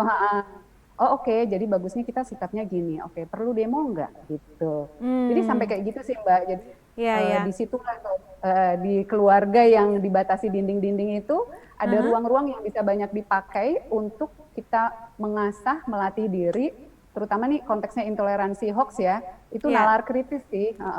Gimana kita semua tuh bisa kritis terhadap apapun yang kita hadapi, terutama tadi itu hoax di media-media massa ya. Iya, Gitu. berarti kalau dari Mbak Yuni sendiri lebih ke komunikasi dengan anak dan melihat pandangan dari anak ini seperti apa. Ketika pandangan itu positif bisa ditarik kesimpulannya, tapi ketika pandangan itu negatif bisa sekaligus membenarkan atau meluruskan gitu ya Mbak Yuni ya? Benar. Iya. Ada pertanyaan lagi dari Siti Fatimah. Ini Siti Fatimah bertanya, Kak, bagaimana menjelaskan makna dan arti dari Pancasila itu sendiri terhadap anak zaman sekarang? Wah, ini pertanyaannya simple tapi bisa dibilang cukup mengena nih karena ada anak zaman sekarang ya. Mbak Mona mungkin bisa kasih masukan atau jawaban ke Mbak Siti Fatimah. Ya, hai Mbak Siti Fatimah. Mungkin memang setiap apapun sih sebenarnya ya, bukan hanya menjelaskan tentang Pancasila aja, menjelaskan soal apapun memang harus menggunakan anak gitu, yang relate dengan kehidupannya mereka, kemudian yang nyaman memang buat mereka juga gitu. Jadi memang apapun yang ini dibahasnya harus lewat karakternya mereka gitu. Jadi nggak bisa hanya dari point of view kita dengan bahasa kita tuh agak sulit gitu. Jadi ya sesuai dengan usianya gitu, sesuai dengan dunianya mereka gitu. Karena sebenarnya karakter Pancasila ini kan dialami oleh semua orang ya, kayak misalnya religius, misalnya peduli sosial, kemandirian, patriotisme, itu kan sebenarnya juga sehari-hari, asalkan saja kita bisa mentranslate dengan bahasa-bahasanya anak-anak sesuai dengan usianya, rasa-rasanya bisa aja sih didiskusikan sama anak-anak. Iya. Jadi bagaimana menyaring gaya bahasa supaya anak-anak lebih mudah mencernanya. Mbak Yuni mungkin ada yang bisa ditambahkan? Iya. Kalau tadi Mbak Mona udah katakan sesuaikan dengan karakter anak, ini juga sih memang jadi orang tua nggak mudah ya. Betul. Kita sama-sama belajar karena nggak ada belajar setiap hari gitu. Ya, padahal tuh ini kalau dibilang tanggung jawabnya luar biasa ya jadi orang tua, tapi nggak pernah ada sekolahnya. Nah, Kalau saya gini, salah satu yang penting untuk kita selain dasarnya karakter itu ada yang berbasis agama, ada yang basisnya di masyarakat umum ya. Ini juga sih Mbak, apa namanya ya, ketika kita paham juga nih tahap-tahap perkembangan anak tuh gimana sih, itu kayaknya bisa juga jadi panduan sih. Kayak misalnya ke anak saya yang udah SMP, mau masuk SMP, saya siapin banget gitu gimana caranya di usianya dia yang kritis ini ya, dia juga bisa selesai dengan, biasanya kalau remaja usia 13 itu kan ABG ya, gede enggak, anak-anak juga enggak, itu luar biasa challenging. Nah, supaya nih dia smooth selesai dengan masalah di internalnya dia, tapi dia menjelang SMA itu harusnya dia udah selesai dengan dirinya secara relatif dalam tanda petik, dan dia udah mulai bisa kontribusi ke masyarakat. Apa sih yang mesti dilakukan orang tua gitu. Jadi misalnya, oke, kamu seneng banget ya kayaknya nggak lepas dari gadget, untuk kemudian dia bisa disiplin ya secara waktu menggunakan, itu kan pelan-pelan gitu ya. Terus latih anak untuk itu tadi produktif gitu, nggak cuma kensam gitu, tapi melakukan sesuatu ya. Dia belajar dari sana, dan alhamdulillah ini works Mbak di anak-anak. Jadi oke, kamu senang YouTube, kamu punya hobi misalnya bikin prakarya, ini yang lagi tren waktu itu ya, sempat slime, dia belajar dari YouTube, kemudian dia belajar juga caranya menjual. Nah, ayahnya orang Minang, dia biasa berdagang gitu ya, dia tanya-tanya gitu ya, jadi ada proses belajar di sana. Jadi yang pertama tadi itu, kita orang tua mesti tahu tahap perkembangan anak ya, jadi saat mana dia harus selesai dengan dirinya, saat mana dia harus sudah bisa contribute to others, dan apa yang mesti dilakukan, disiapin oleh orang tua supaya anak-anak di usianya ini bisa sesuai dengan tugas-tugas perkembangannya ini gitu. Karena kalau enggak, Mbak Cynthia nih menurut saya ya, ketika dia udah betul-betul lepas dari orang tua, dia nggak siap, dia gagap gitu. Kan problemnya udah di depan mata nih, udah selesai S1, udah selesai S2, nggak cuma S1 ya, tapi dia nggak tahu mesti ngerjain apa gitu. Karena itu dari kecil memang di keluarga nggak disiapin gitu. Gitu sih. Jadi memang harus melihat dari perkembangan anak itu sendiri ya, Mbak Yuni ya, dan harus disesuaikan dari umur dan juga tingkat pendidikan saat anak itu mulai diberikan masukan terkait hal tersebut. Nah, ini ada pertanyaan lagi. Ini kayaknya khusus untuk Mbak Mona nih pertanyaannya dari Mas Andi Ardans, dari Pak Andi Ardans. Selamat sore Mbak Mona. Mau nanya nih, sebagai wanita karir yang super sibuk, bagaimana treatment Mbak Mona menanamkan jiwa dan moral Pancasila kepada anak zaman now? Mengingat anak-anak sekarang lebih tertarik di dunia digital yang mayoritas games addict. Dan bagaimana Mbak Mona menyeimbangkan antara hobi dan kewajiban belajar kepada anak? Terima kasih, silakan Mbak Mona. Hai Pak Andi, sebenarnya sih bagaimana ya super sibuk sih sebenarnya tentang prioritas ya, tetap aja sesibuk apapun. Aku merasa sebagai orang tua prioritas tetap anak-anak gitu, mendidik anak-anak tetap jadi prioritas gitu. Jadi ya kalau misalnya tadi kan Mbak Yuni juga udah membahas ya, sebenarnya balik lagi masalah teknologi ini sebenarnya kalau kita bisa membuat teknologi ini hidup berdampingan dengan kita sih sebenarnya oke-oke aja. Ya apapun yang dipakai berlebihan tentunya nggak baik gitu. Jadi ya kalau aku di rumah bikin kesepakatan sih sama anak-anak masalah tanggung jawab, masalah tugasnya dan masalah hobinya. Karena hobi itu juga bukan suatu hal yang nggak penting. Hobi itu juga penting kok gitu untuk me time-nya anak-anak juga. Bayangin anak-anak masa seharian sekolah tuh sampai rumah gitu ya. Mesti belajar lagi kan, ngerjain PR kan, me time-nya kapan? Nah, me time ini juga sebenarnya hak mereka yang perlu kita pikirin gitu. Kalau memang yang sukanya main game ya mungkin me time-nya main game, tapi nggak semua anak kok suka main game gitu, beda-beda juga.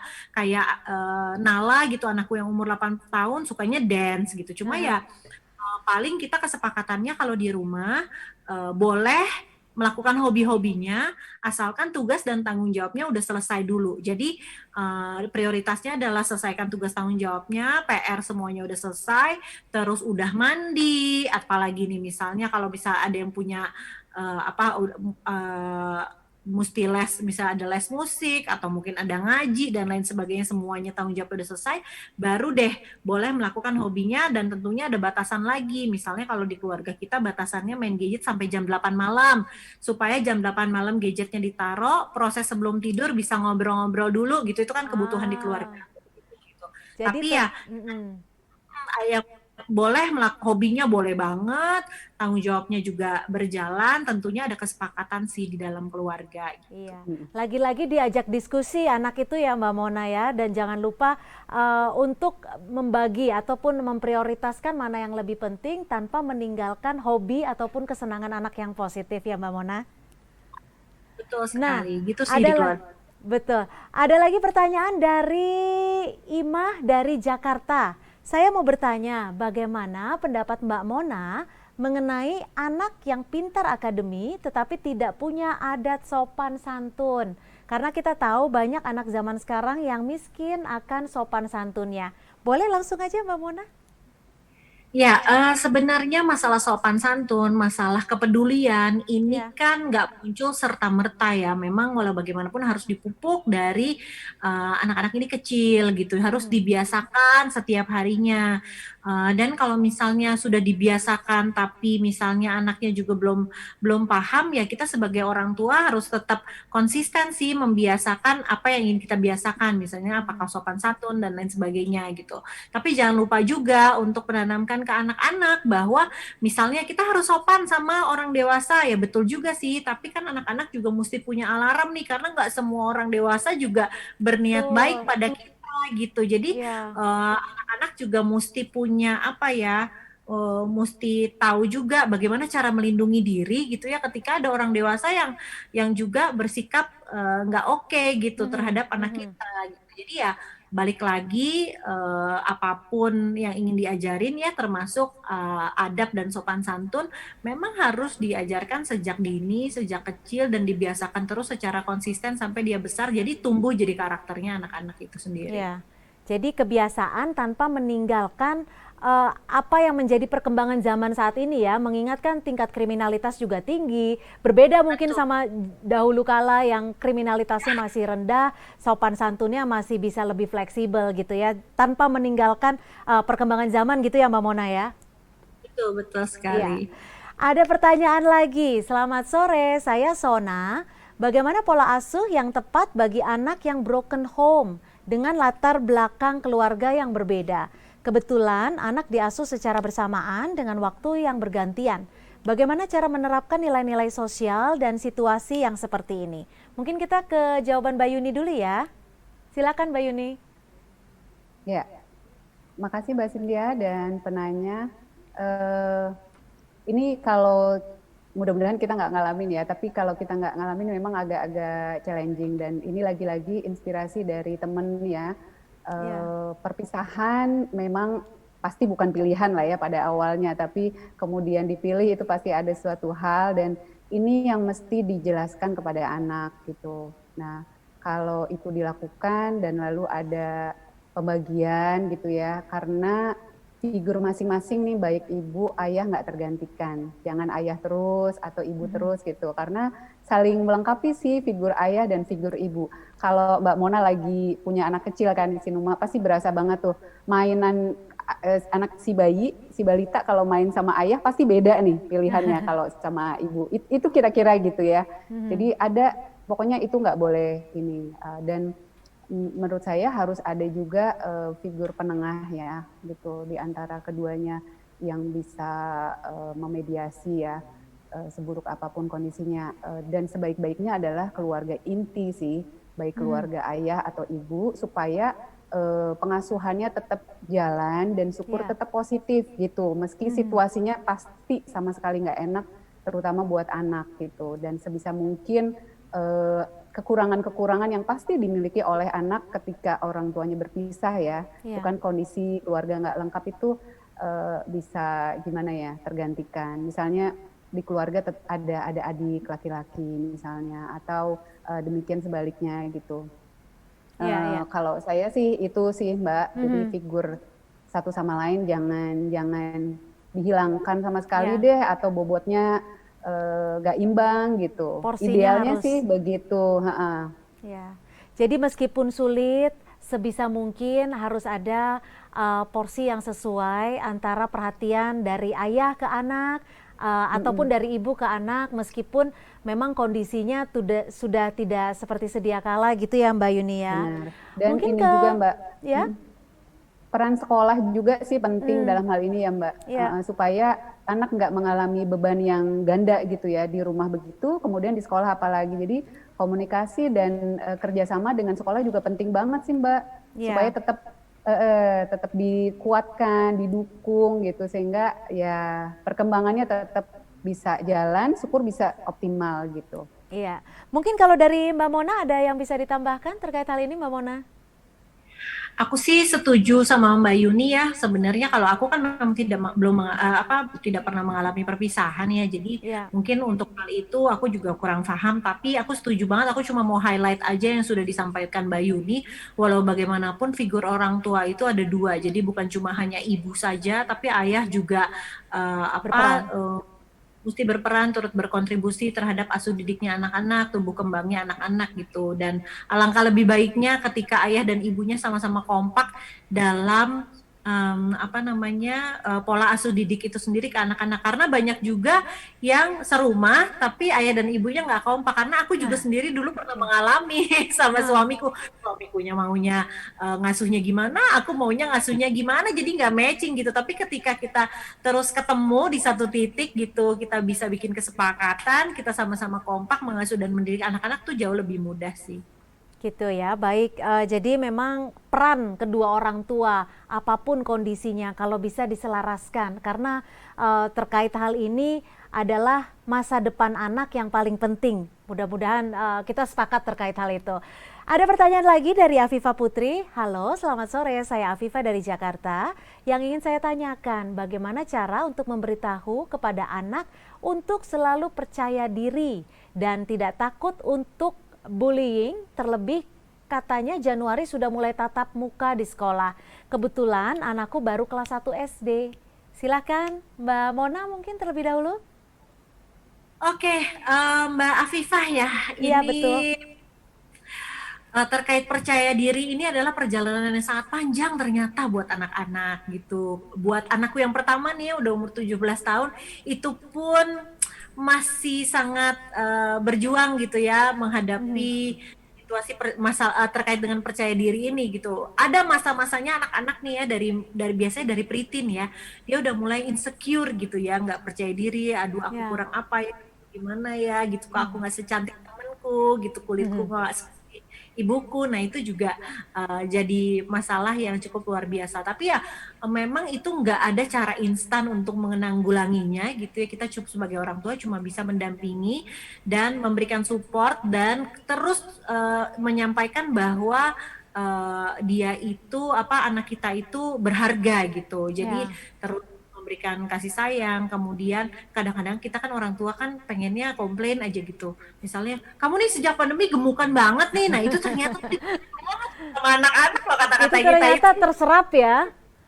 Terserap dan ternyata di luar dugaan dia tuh mikirin banget, aku gemuk ya kata bundaku gitu. Jadi ya menurut aku sebagai orang tua kita perlu benar-benar tahu bagaimana cara menyampaikan dengan baik ke anak-anak kita, terus support anak kita terus apa adanya, dan mungkin lebih meng-highlight kayak misalnya dia yang cerdas atau mungkin dia yang peduli dengan orang lain atau kelebihan-kelebihan kemampuan-kemampuan yang lain perlu lebih digarisbawahi gitu ya daripada kekurangannya yang cuma bersifat bentuk badan misalnya, kecantikan kan ya selamanya ya. Nanti ketika dia ada sampai pada usianya bisa merawat diri gitu, pinter dandan, nanti juga akan oke sendiri. Tapi mungkin lebih ke mensupport dia dengan segala kelebihannya itu sih. Ya, jadi melihat dari sisi kelebihan yang itu mungkin bisa ditonjolkan. Karena kadang-kadang sebagai orang tua gemes juga ya Mbak Mona ya. Ya ampun cuma disuruh nyanyi di depan kelas aja kok takut, apa sih yang ditakutin gitu ya. Bener-bener. Jadi gemes, padahal bagi anak itu it's a big deal gitu. Mungkin dari Mbak Yuni bisa menambahkan seperti apa sih kisi ataupun cara yang tepat khususnya bagi orang tua supaya anak ini lebih percaya diri loh dan tidak terjadi bullying. Iya Mbak, tadi itu udah oke banget sih Mbak Mona bilang ya, yang Mbak Mona ceritain di keluarganya gitu. Yang aku ingat dan aku praktekin di rumah adalah ketika anak usia masuk SD nih sampai 9 tahun, itu adalah masa yang keren banget ya, optimal untuk anak mengenal segala macam kemampuannya. Jadi singkatnya expose dia dengan sebanyak mungkin minat gitu. Jadi kalau minatnya melalui mainan gitu apa aja. Jadi dari mainan yang konstruktif ya, ada permainan membangun, bikin-bikin rumah segala macam, terus melukis, meronce gitu ya. Atau main bola pun kita kenalin gitu segala macam sampai 9 tahun. Biasanya 9 tahun itu dia mulai akhirnya istilahnya apa ya, mulai mengkhususkan nih. Kayak yang ketiga misalnya 9 tahun, 10 tahun dia udah khusus nih dari sekian banyak jenis mainan ya, kesenangan dia senang antara menggambar dan konstruksi. Jadi ini saya menyebut Lego ya, saya bingung bikin Lego ya, Lego disusun dari segala macam dan belajar itu tadi cari cara. Ternyata anak ini memang kalau yang peminatannya di situ adalah anak yang cukup kuat di kemampuan logika gitu. Nah jadi kita arahin tuh gitu kan, jadi begitu tahu, oke kita arahin apa ya yang kira-kira mendukung minatnya ini untuk suatu saat jadi kemampuan diri gitu. Sampailah dia remaja keluar tuh Mbak gitu, begitu duduk di kelas 5 SD, ternyata selain menggambar dia senang juga menulis. Carikan aja kanal-kanalnya gitu, dia bisa salurkan kemampuannya itu. Entah itu, saya nggak terlalu senang dengan lomba sih, karena kompetisi itu satu hal ya, buat saya kalau dia kalah tuh kadang jatuhnya, nah itu sih menyiapkan mental ya. Tapi sebanyak mungkin saya ajarin anak untuk senang kolaborasi sama teman-temannya, bikin sesuatu. Nah kayak tulisan, dia bikin bareng-bareng misalnya gitu ya, sama kakaknya atau sama abangnya. Kakaknya misalnya gambarin, bikin ilustrasinya, adiknya yang menulis kayak gitu-gitu, nanti kakaknya yang upload misalnya. Kayak gitu sih Mbak. Jadi steps ini harus dipahami benar sama orang tua sehingga tahu apa yang mesti dilakukan, sehingga suatu saat ketika dia harus sudah punya nih, oke, sekitar 10 tahun udah kelihatan nih kemampuannya di mana. Itu kepercayaan diri. Jadi sekali lagi percaya diri itu bukan kata sifat sih, tapi juga kata kerja. Mesti dilatihkan, dilakukan terus gitu ya. Betul.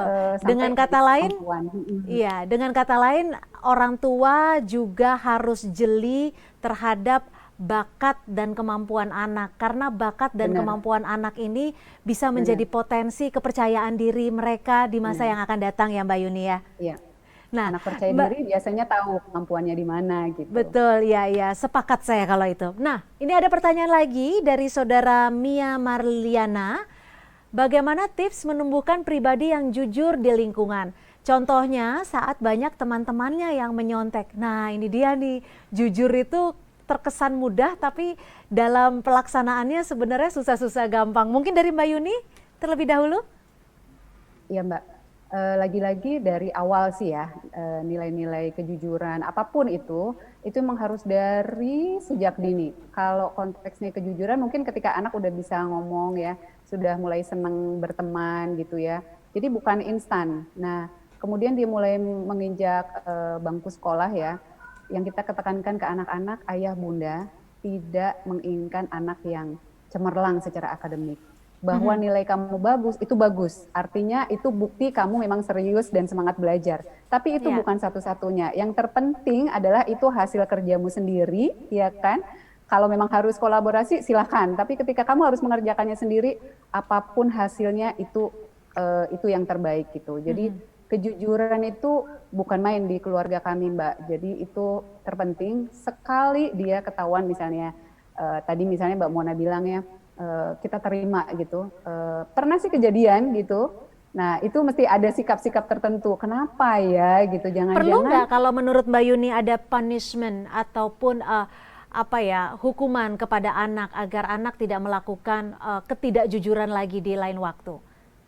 Kalau kami tuh bukan punishment sih bahasanya Mbak. Jadi kami lebih milih konsekuensi. Kalau kamu nggak jujur, konsekuensinya apa? Jadi untuk mengatakan, ini kan hal abstrak ya, kamu tuh kalau nggak jujur, kamu nggak dipercaya orang, itu kan abstrak ya buat anak, karena belum ngalamin tapi dia harus belajar menjalani konsekuensi.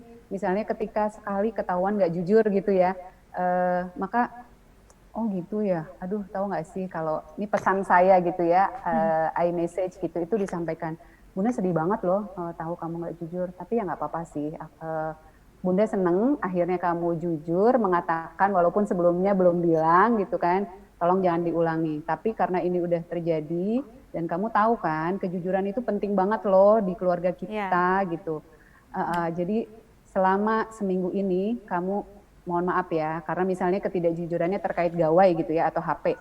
Seminggu ini no HP. Oke. Itu kita artinya lakukan, Mbak. Dan kita komunikasikan ke sekolah.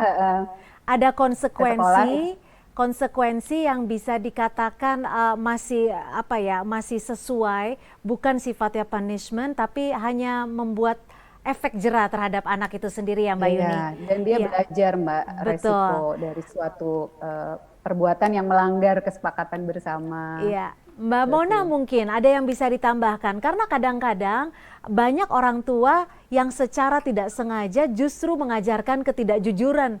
Misalnya ada orang tua, mamahnya mungkin, nanti kamu jangan bilang-bilang papa ya kalau kamu mandinya terlambat atau apa. Secara tidak langsung itu kan mengajarkan ketidakjujuran. Meskipun maksudnya tidak mengajarkan hal itu. Mungkin Mbak Mona punya kiat-kiat khusus untuk mengajarkan kejujuran pada anak. Ya, balik lagi sebenarnya nomor satu juga ya bagaimana kita mencontohkan ke anak-anak ya, bilangin sama Tante Yuni kalau Tante Yuni datang Bunda nggak ada ya gitu. Nah, iya. Kan ya. Memang aku setuju banget kata yang Mbak Yuni tadi, semuanya aku setuju banget.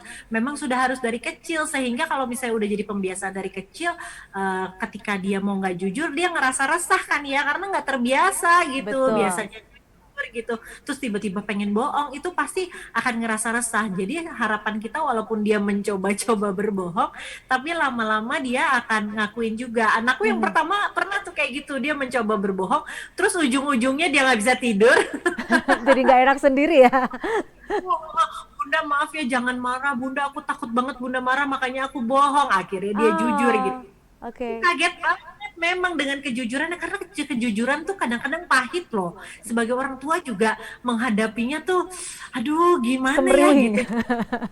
Semriwing gitu kalau dengar anak jujur juga semriwing, dibohongin gak mau gitu ya. Jadi ya itu yang pertama aku apresiasi dulu, terima kasih ya udah jujur sama Bunda. Tapi walau bagaimanapun karena kita udah sepakat, kan bedanya kesepakatan sama hukuman.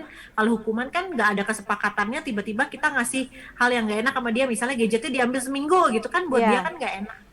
Jadi kalau dari awal ada kesepakatannya, kalau hal yang tidak diinginkan terjadi, ada konsekuensinya gadgetnya harus Bunda sita dulu misalnya seminggu, itu kan dari awal sudah ada kesepakatannya. Jadi awalnya biasanya aku apresiasi dulu kejujurannya, aku berterima kasih sudah jujur, semoga bisa dipertahankan kejujurannya, tapi walau bagaimanapun konsekuensinya tetap jalan. Kita gitu berarti juga sih pernah. Berarti Mbak Mona tetap menerapkan konsekuensi itu ya ketika menemukan ada ketidakjujuran ataupun sikap tidak jujur terhadap yang anak lakukan ya Mbak Mona? Tetap, tapi mengapresiasi kejujurannya menurut aku nggak kalah pentingnya juga. Oke, jadi pertama diapresiasi dulu karena artinya dia sudah mau jujur dan bisa jadi tidak akan melakukan hal tersebut lagi. Oke, sudah ada penanya selanjutnya, ada Mbak Irma Rahmawati. Mbak Irma bertanya, bagaimana mempersiapkan anak dalam persaingan global sejak dini, tetapi tetap mencintai Indonesia dan memiliki jiwa nasionalisme. Mbak Yuni, silakan. Aduh, berat ya pertanyaannya ya. Iya betul. Tapi penting global. Sebenarnya. Penting. Itu tadi Mbak, jadi satu, karakter itu utama buat kalau di kami sih, karena ibarat rumah tuh dia fondasi, kalau fondasinya kuat, mau hujan badai, angin topan, insya Allah dia aman gitu ya, secara relatif ya, relatively aman gitu. Nah, yang terkait kemampuan itu tadi sih Mbak, jadi dari awal kita tahu betul tahap-tahap mana anak harus sudah memilih minatnya mana untuk jadi kemampuan, terus yang kita lakukan sebagai orang tua dukung dan fasilitasi gitu ya. Dan kita tahu nih di era sekarang kan banyak profesi sudah diambil alih ya oleh mesin, oleh robot. Nah, tapi ada beberapa bidang yang tidak bisa diambil alih. Kreativitas gitu kan, public relationship gitu. Kemudian bidang-bidang keilmuan kayak peneliti segala macam gitu ya, itu nggak tergantikan sih. Jadi sebisa mungkin kita arahkan ke sana, dan ini sih karena di kami itu juga tadi udah sempat saya katakan ya, akademik nggak terlalu menjadi yang utama di keluarga kami. Itu kalaupun bagus, oke. Dan tiga-tiganya kok hanya satu kayaknya yang memang di akademiknya tuh nggak pernah keluar dari kalau dilihat dinilai gitu 3 besar gitu. Yang lain itu lebih ke hobinya keluar jadi kemampuan gitu sih Mbak, sampai dia jualan sampai sekarang gitu. Dan saya happy sih dengan itu, dan insya Allah bisa menjadi bekal kemudian hari. Selain itu karakter itu tadi ya Mbak, kenapa saya bilang penting di zaman sekarang itu kemampuan bersaing aja nggak cukup, tapi harus punya daya tahan ya, daya membal istilahnya atau resiliensi gitu. Karena saingannya tuh luar biasa dan itu proses panjang gitu. Ibarat prosesnya lari, cabang ibarat lari ini bukan sprint tapi maraton. Betul, prosesnya tidak mudah dan panjang, tetapi memang harus dilalui dan ritmenya harus terus-menerus ya, dan menghargai apapun kemampuan anak. Nah, mungkin Mbak Mona bisa menambahkan? Ya, sama sih seperti yang Mbak Yuni, aku jadi ngos-ngosan dengernya ini bukan sprint maraton ya. Tapi memang iya sih yang kita lakukan ya, menguatkan karakternya anak-anak, menguatkan percaya dirinya, menguatkan sikap berjuangnya gitu anak-anak, karena walau bagaimanapun kan nggak mudah ya bersaing di era global seperti ini ya. Mungkin kita sebagai orang tua memfasilitasi gitu terhadap minat-minatnya anak-anak, bakatnya anak-anak, kita fasilitasi, karena kan sekarang kan eranya juga udah teknologi ya, lebih mudah berkolaborasi dan lain sebagainya, tapi namanya anak-anak kadang-kadang nggak punya idenya, perlu dituntun jalannya, dikasih tunjuk jalannya gitu. Jadi ya memang kita juga perlu sensitif ya, menangkap apa sih minatnya dia ke depannya, bakatnya dia ke depannya, terus sebagai orang tua tuh harus memfasilitasi jadi dia juga tahu bahwa dia itu punya kemampuan, dia juga percaya diri gitu, bahwa dia disupport sama keluarganya. So far sih yang langkah-langkah yang aku ambil sebagai orang tua masih sampai di situ ya, karena anakku yang paling besar masih SMA kelas 3 ya. Jadi ya masih sampai di situ sih yang kita lakukan. Baik. Terima kasih Mbak Mona, Mbak Yuni. Nih, sesuai janji saya di awal tadi, penanyanya banyak sekali, bahkan nggak bisa kita tayangkan atau kita tanya langsung di sesi ini karena masih banyak listnya. Tapi sekali lagi sudah ada 3 pemenang dengan pertanyaan terbaik dan berhak untuk mendapatkan hadiah berupa saldo elektronik sebesar Rp200.000 untuk masing-masing pemenang. Pemenang pertama sudah ada Andi Ardans, dan yang kedua Edwin Cahyadi serta Irma Rahmawati. Masing-masing pemenang berhak mendapatkan hadiah berupa saldo elektronik sebesar Rp200.000. Terima kasih semuanya untuk sahabat kompas.com yang sudah memberikan pertanyaannya. Pertanyaannya sangat menarik sekali, dan jawaban dari kedua narasumber saya pada sore hari ini juga luar biasa hebat. Dan kalau bisa disimpulkan pada sore hari ini, banyak sebenarnya pelajaran yang bisa dipetik. Bagaimana karakter ataupun pola asuh terhadap anak-anak itu sangat penting. Bagaimana karakter Pancasila sebagai warga negara Indonesia perlu dipupuk sejak dini, karena anak-anak adalah generasi penerus yang nantinya bisa membawa bangsa Indonesia ke arah yang lebih baik lagi. Dan tentunya kalau tadi 3 pemenang bisa memberikan pertanyaan terbaik dan para narasumber juga sudah memberikan jawaban terbaiknya. Sahabat kompas.com, saya juga ingin mengucapkan terima kasih karena sudah ikut berpartisipasi pada sore hari ini, khususnya untuk 3 pemenang yang disebutkan tadi. Anda bisa DM ataupun direct message ke kompas.com. Nanti akan diinfokan untuk cara pengambilan hadiah berupa saldo elektronik sebesar Rp200.000. Dan sahabat kompas.com, tak lupa saya ingin mengucapkan Terima kasih kepada kedua narasumber. Sudah ada Mbak Mona Ratuliu, aktris, dan juga Mbak Yuni Sri Lestari Yuniarti, analis pendidikan Pusat Penguatan Karakter Puspeka Kementerian Pendidikan dan Kebudayaan. Mungkin sebelum kita tutup acara K-Talk pada sore hari ini, boleh statement sedikit saja masing-masing dari narasumber. Mbak Mona terlebih dahulu. Ya, waduh, terima kasih banyak Mbak Cynthia, terima kasih banyak sahabat kompas.com. Senang sekali rasanya hari ini bisa ngobrol-ngobrol. Aku juga dapat banyak sekali masukan. Yang terpenting sih kita sebagai orang tua, mungkin karena aku hadirnya aku sendiri ya, tapi pastinya orang tua itu ada dua ya, ada ayah dan ibu. Kita punya tanggung jawab penuh untuk membangun karakter anak-anak gitu. Pola asuh karakter Pancasila ini penting sekali diterapkan di keluarga dan pastinya perlu diterapkan semenjak dini dan konsisten terus sampai ia dewasa. Jadi semoga kita para orang tua mampu dan sanggup membimbing anak kita supaya menjadi karakter yang kuat kelak ketika mereka dewasa nanti. Terima kasih banyak sudah mengundang aku hari ini. Terima kasih Mbak Mona. Dari Mbak Yuni mungkin bisa closing statement untuk sahabat kompas.com. Ya, pengasuhan adalah utama ya, karena di keluargalah lingkungan belajar anak itu yang pertama kali didapat dan yang utama. Tapi jangan lupa pengasuhan itu nggak sendiri, ibu saja, tapi juga dengan ayah dan wali bagi yang udah nggak punya orang tua biologis. Dan jangan lupa pengasuhan juga akan lebih efektif sih kalau kita kerja bareng juga dengan sekolah dan juga contribute dengan masyarakat gitu. Dan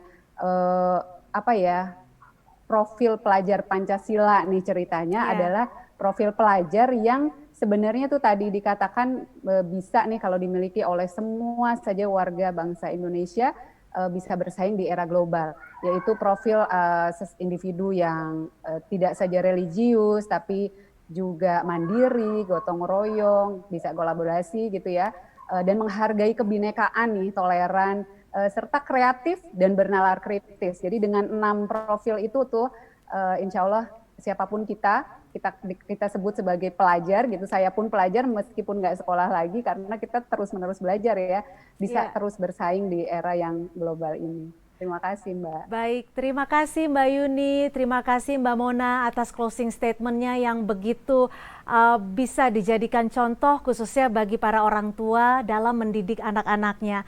Di mana memang pola asuh karakter Pancasila bisa dikatakan sangat penting di era globalisasi. Bagaimana karakter Pancasila layak dan patut dipupuk sejak dini bagi setiap anak di Indonesia. Untuk itu, saudara ataupun sahabat kompas.com, kami juga meminta para sahabat kompas.com untuk mendownload aplikasi kompas.com dan juga klik website kita nih, ada di www.kompas.com untuk terus update berita terkini, populer, informasi akurat dan terpercaya. Kompas.com, jernih melihat dunia. Saya Cynthia Rompas, pamit undur diri beserta narasumber sore hari kita ini yang sangat luar biasa hebat, Mbak Mona Ratuliu dan Mbak Yuni dari Puspeka Kementerian Pendidikan dan Kebudayaan. Sekali lagi terima kasih, masukannya luar biasa. Mudah-mudahan kita bisa ketemu lagi di K-Talk selanjutnya. Sayur ada tahu. Bukan gitu Gus, itu gerakannya kompak bener. Ibu, kita lagi bikin video untuk di media sosial, Bu. Oh. Sayur. Lihat deh, anak Ibu Sarah. Untungnya bukan anak kita ya. Pakai joget-joget media sosial lagi. Jadi malu. Ini joget-jogetnya kayak gimana? Gak ada musik disco kan? Gak ada rambut ungu kan? Ibu mau lihat dong akun media sosial kalian. Ini, Bu. Teman-teman, kalau di luar negeri ada pesta dansa. Kalau di Indonesia ada tarian pocok-pocok. Di luar negeri ada salad. Kalau di Indonesia ada juga makanan yang enak dan juga sehat. Tenang aja, Bu. Kita tahu kok media sosial isinya beragam, tapi kita berdua memilih bikin akun yang isinya tentang keberagaman Indonesia. Nah, Ibu mau nggak bikin konten bareng kita? Masak pepes tahu? Itu? Hah? Ibu belum bayar. Basket bolanya membal, jadi favorit si Ikal. Mantul! Kita bangga menjadi bagian budaya global, tapi cinta budaya lokal.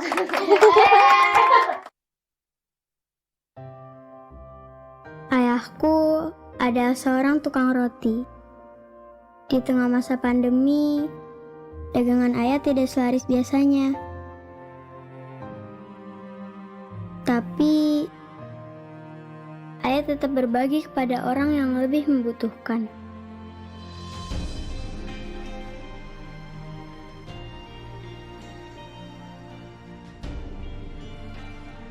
Ayah tetap menolong orang yang kesulitan.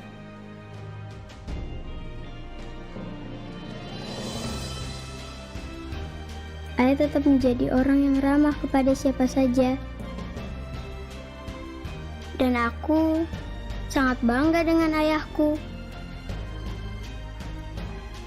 Mari bersama junjung tinggi nilai kekeluargaan dan gotong royong.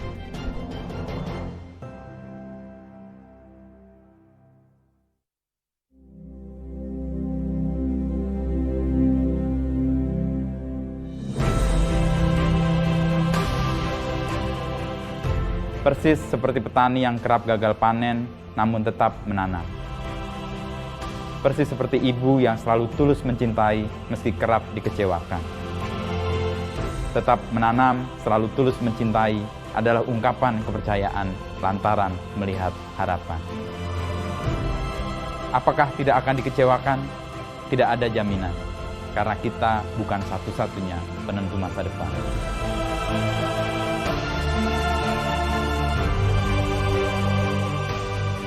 Melihat dan menanam harapan adalah ungkapan syukur hari ini yang membuat kita tidak terlekat di masa lalu, tidak meloncat ke masa depan.